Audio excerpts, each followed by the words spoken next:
Welcome to ஹாண்டர் times. அமெரிக்காவில் சொல்லப்படுற ஒரு பிரபலமான லெஜண்ட் தான் ஸ்கின் வாக்கர். இந்த ஸ்கின் வாக்கரை மையப்படுத்தின ஒரு ஸ்டோரியை தான் இந்த வீடியோவில் நாம பார்க்க போறோம்.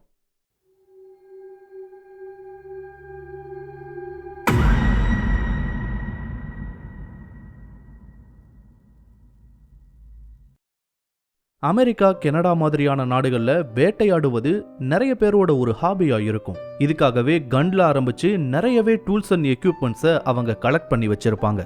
அங்க எல்லாம் வருஷத்துக்கு ஒரு முறை ஹண்டிங் சீசனை ஓபன் பண்ணுவாங்க. அப்போ லீகலாவே எந்த ஒரு தடையும் இல்லாம அங்க வேட்டையாடிக்க முடியும். அதுவும் எல்லா உயிரினங்களையும் வேட்டையாட முடியாது. மான், மூஸ் மாதிரியான சில விலங்குகளை வேட்டையாடிக்கலாம். அந்த மாதிரியான ஹண்டிங்னா கெவினோட அப்பாவுக்கு ரொம்பவே பிடிக்கும். சின்ன வயசுல இருந்தே அவர் ஒரு ஃபாரஸ்ட் ஏரியாவுக்கு பக்கத்துல தான் வளர்ந்திருக்காரு. அது மட்டும் இல்லாம கெவினோட தாத்தாவும் ஒரு பெரிய வேட்டைக்காரரா இருந்ததால கெவினோட அப்பாவும் அவர் கூட சேர்ந்து வேட்டைக்கு போக ஆரம்பிச்சிருக்காரு. அந்த எக்ஸ்பீரியன்ஸ் அவருக்கு பிடிச்சு போகவும் தொடர்ந்து ஒவ்வொரு வருஷமும் அந்த குறிப்பிட்ட சீசன்ல ஹண்டிங்க்கு போயிடுவாராம் கெவினோட அப்பா. ஃபாஸ்ட் ஃபார்வர்ட் பண்ணா அப்படியே 20 வருஷம் கழிச்சு கெவினையும் ஹண்டிங்க்கு கூட்டிட்டு போக ட்ரெயின் பண்ண ஆரம்பிச்சிருக்காரு அவனோட அப்பா. கேம்ப் பண்ற இடத்துல டென்ட் போடுறது, ஃபயரை ஸ்டார்ட் பண்றது, அதை எப்படி எரிய வச்சுக்கிட்டே இருக்கிறது, ஃபுட்டை எப்படி ப்ரிப்பேர் பண்றது, அதுக்கப்புறம் துப்பாக்கி, கத்தியவெல்லாம் எப்படி யூஸ் பண்றதுன்னு அவனோட 10 வயசுல இருந்தே கொஞ்சம் கொஞ்சமா அவனுக்கு சொல்லி கொடுக்க ஆரம்பிச்சிருக்காரு கெவினோட அப்பா.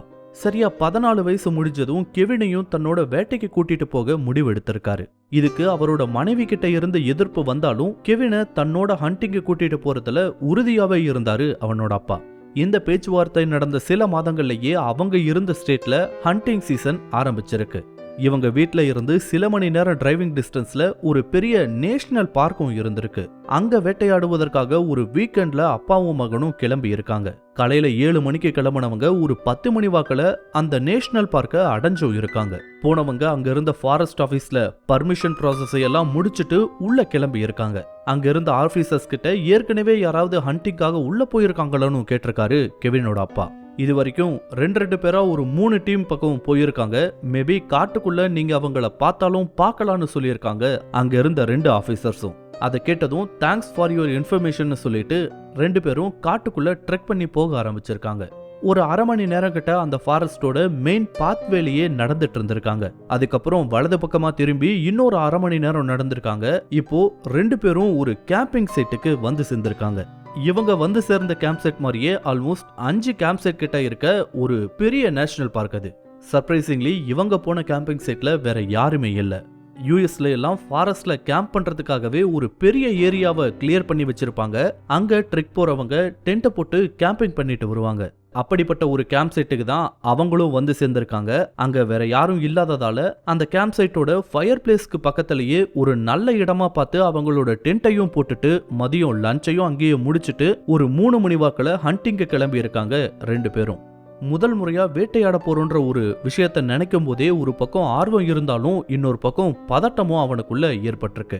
இருந்தாலும் வேட்டைக்கு காட்டுக்குள்ள போகும்போது எந்த ஒரு சத்தமும் போடக்கூடாதுன்றத அவனோட அப்பா ரொம்ப தெளிவாவே சொல்லி இருந்தாரு. சோ எந்த ஒரு சின்ன சத்தத்தையும் எழுப்பக்கூடாதுன்றதுல 2 பேரும் கவனமாவே இருந்திருக்காங்க. இதனாலேயே மெதுவா ஒவ்வொரு அடியா தான் அவங்க எடுத்து வச்சிருக்காங்க. இப்படியே ஒரு அரை மணி நேரம் நடந்ததுக்கு அப்புறமா கெவினோட அப்பா அவனை நிக்க சொல்லி செய்கை பண்ணியிருக்காரு. எதையோ கூர்ந்து கவனிச்சவரு கெவின் பக்கமா திரும்பி ஒரு குறிப்பிட்ட இடத்தை காட்டி அங்க பார்க்க சொல்லியிருக்காரு. அவர் காட்டின அந்த இடத்துல என்ன இருக்குன்னு இவனுக்கு சரியா தெரியாததால அவன் கிட்ட இருந்த பைனாகுலரை எடுத்து அங்க என்ன இருக்குன்னு கவனிச்சிருக்கான். அங்க பெரிய பெரிய கொம்புகளோட ஒரு மான் நின்னுட்டு இருந்திருக்கு. அதுவும் அந்த மான் 4 கால்ல இல்லாம பின்னங்கால்கள்ல மட்டும் பேலன்ஸ் பண்ணி 2 கால்ல நின்னுட்டு இருந்தது. அது ஒன்றும் புது விஷயமெல்லாம் கிடையாது. சில சமயங்கள்ல மரத்துல இருக்க இலைகளை சாப்பிடுவதற்காக இப்படி 2 பின்னங்கால்களை பேலன்ஸ் பண்ணி ஒரு மான் நிக்கும் தான். அந்த சமயத்துல ஷூட் பண்றதுக்கான ஒரு பெர்ஃபெக்டான ஆங்கிள்லயும் நின்னுட்டு இருந்தது அந்த மான். முதல்ல அவனோட அப்பா தான் அதை ஷூட் பண்ண போறாருன்னு நினைச்சான் கெவின். ஆனா அமைதியா அந்த துப்பாக்கியை எடுத்து கெவின் கிட்ட கொடுத்து அதை டார்கெட் பண்ணி சுட சொல்லியிருக்காரு கெவினோட அப்பா. இதை பார்த்த கெவினுக்குள்ள ஒருவித பதட்டம் அதிகரிக்க ஆரம்பிச்சது. அப்பா கிட்ட கெட்ட பேர் வாங்கிடக்கூடாதுன்றதுக்காகவே அவனோட தோல்ல வச்சு வியூ ஃபைண்டர் மூலமா அந்த மானை குறி பார்த்திருக்கான். அப்போதான் அந்த மான் வழக்கத்தை விட கொஞ்சம் வினோதமா இருந்தது அவனோட கண்ணில் பட்டிருக்கு. முக்கியமா அதோட கொம்புகள் பெருசா வளர்ந்து பார்க்கவே பயமுறுத்துற மாதிரி இருந்திருக்கு.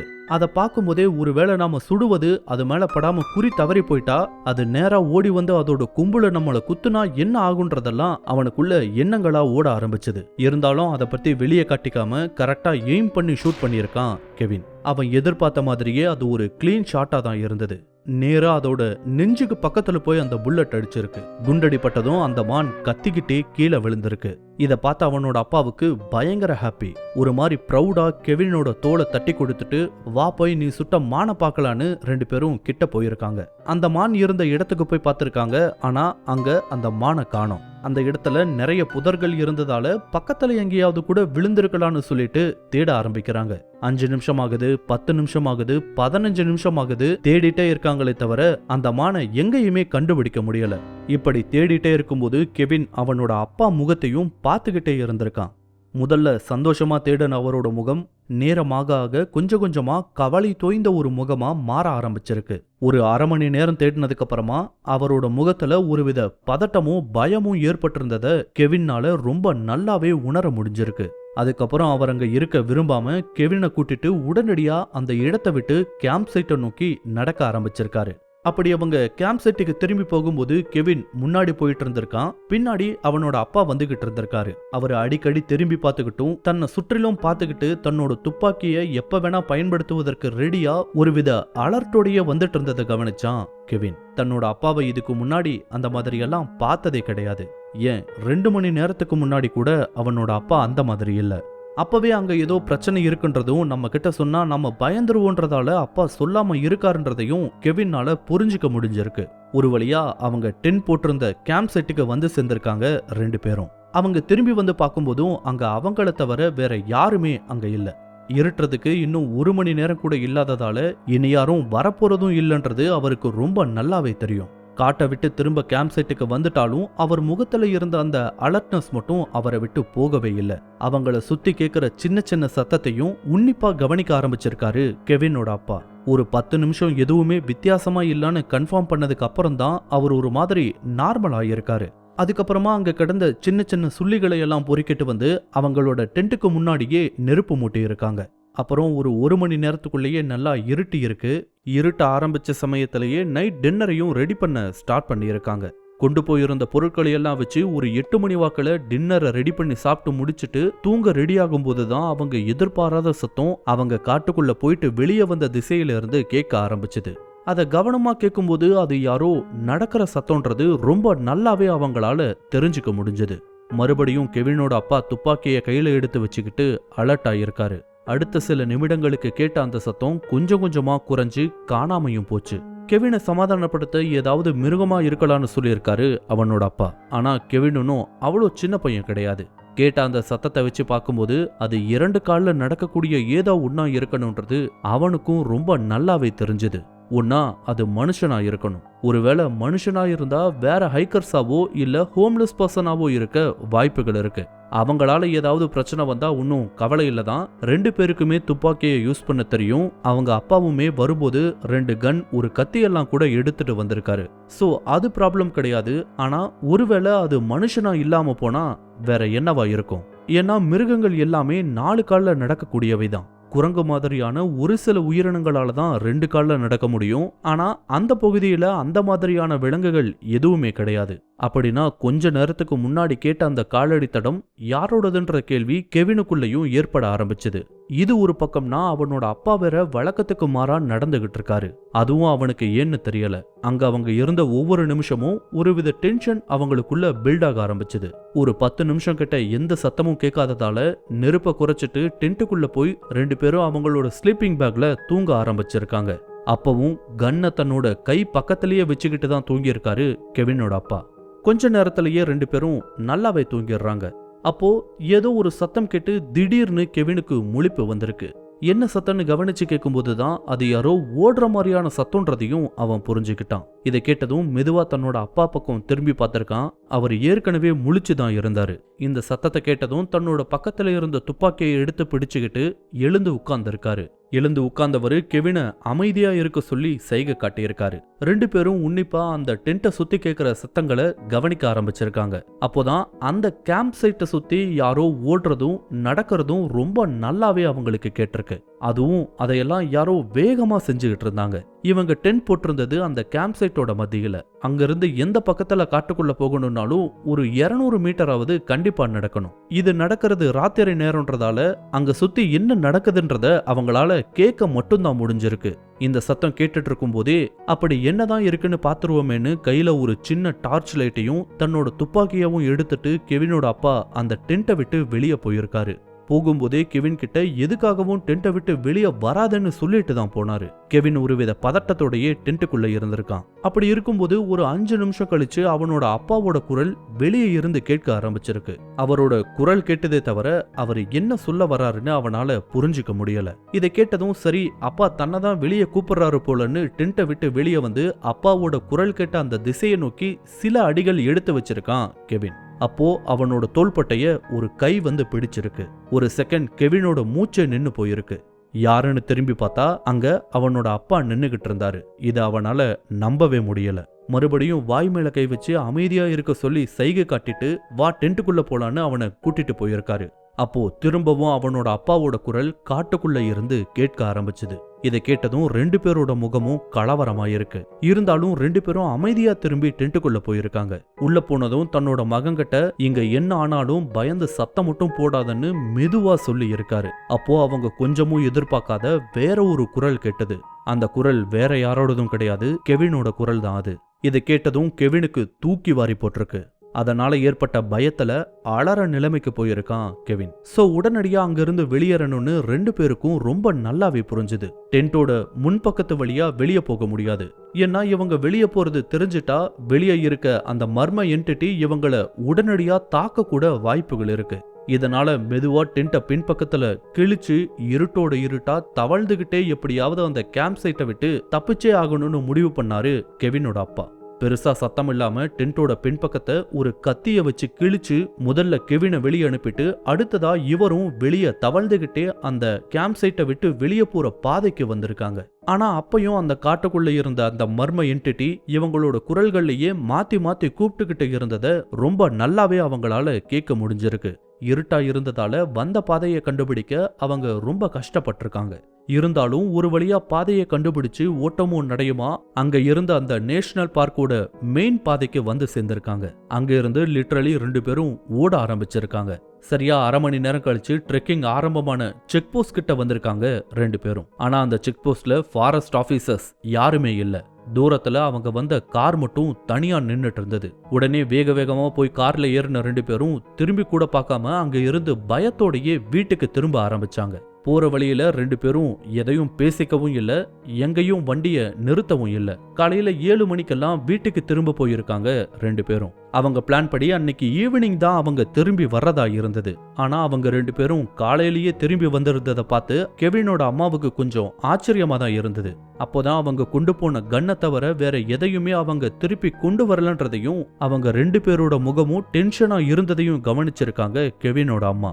சரி ஏதோ பிரச்சனை நடந்திருக்குன்னு அவங்களுக்கு ரொம்ப நல்லாவே புரிஞ்சுது.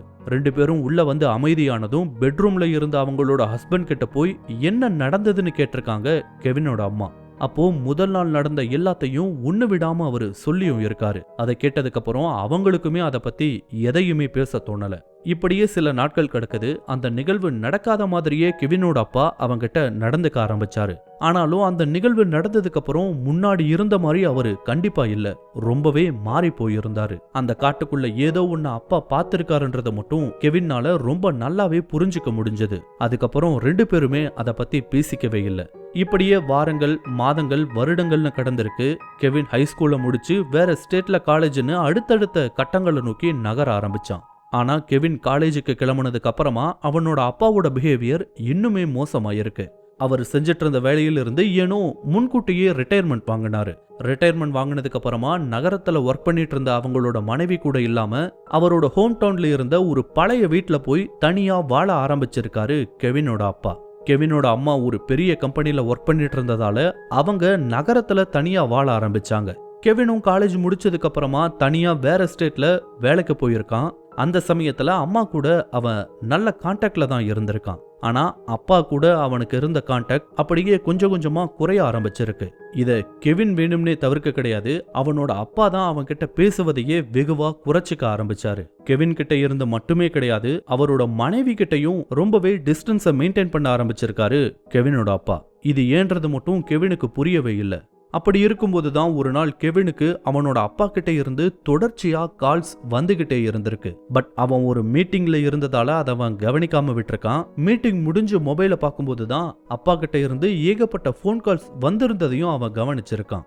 அந்த சமயத்துல தான் அவனோட அம்மா கிட்ட இருந்து ஒரு கால் வந்திருக்கு. அப்பாவோட ஹோம் டவுன்ல இருக்க ஒரு பழைய நெய்பர் கிட்ட இருந்து ஒரு அர்ஜென்ட் கால் வந்ததாவும், அதுல கெவினோட அப்பாவுக்கு திடீர்னு ஹார்ட் அட்டாக் ஏற்பட்டிருக்கணும், உடனடியா 2 பேரையும் கிளம்பி வரவும் சொல்லியிருக்காரு அந்த நெய்பர். இந்த தகவல் கிடைச்சதும் 2 பேரும் எவ்வளவு சீக்கிரம் முடியுமோ அவ்வளவு சீக்கிரம் அங்க போயிருக்காங்க. அந்த ஊர்ல இருந்த ஹாஸ்பிட்டல்ல இன்டென்சிவ் கேர்ல இருந்தாரு கெவினோட அப்பா.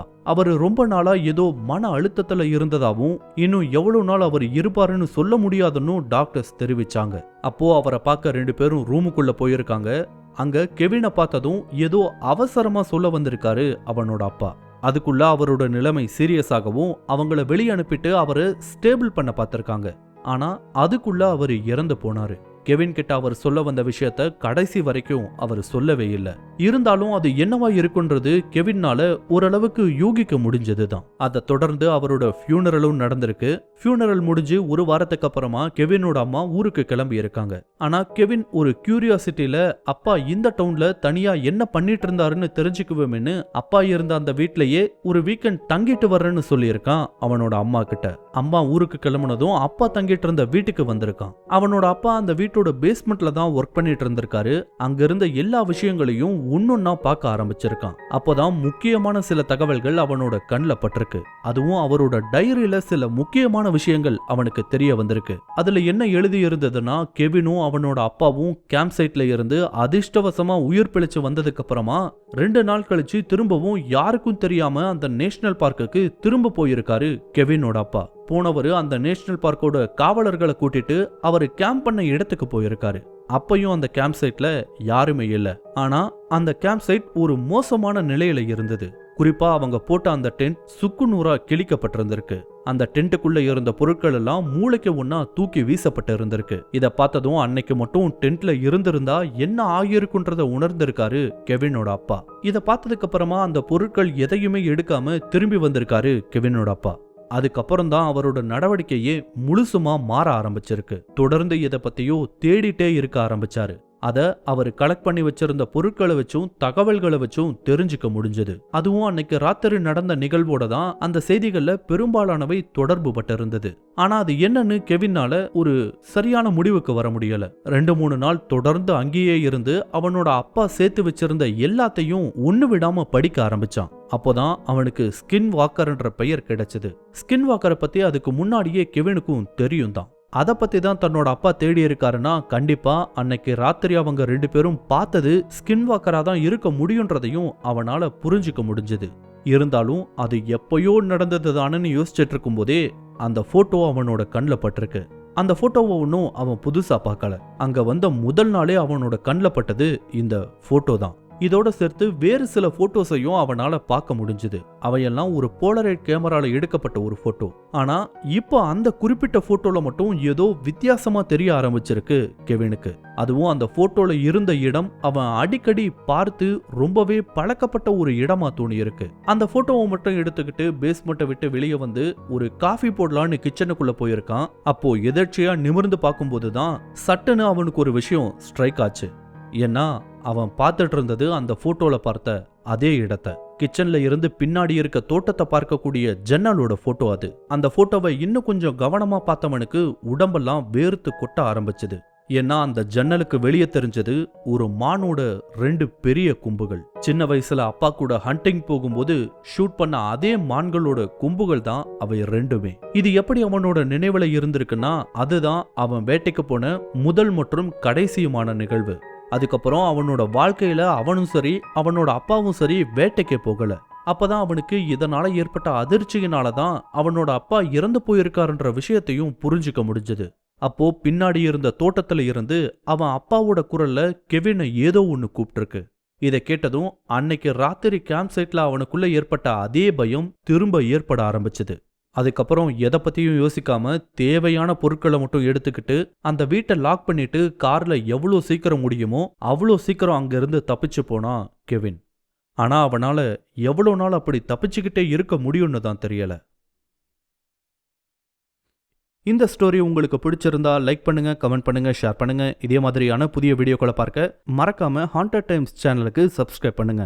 அண்ட் மறக்காம நோட்டிபிகேஷன் பெல் ஐக்கானையும் கிளிக் பண்ணி விடுங்க. தேங்க்யூ.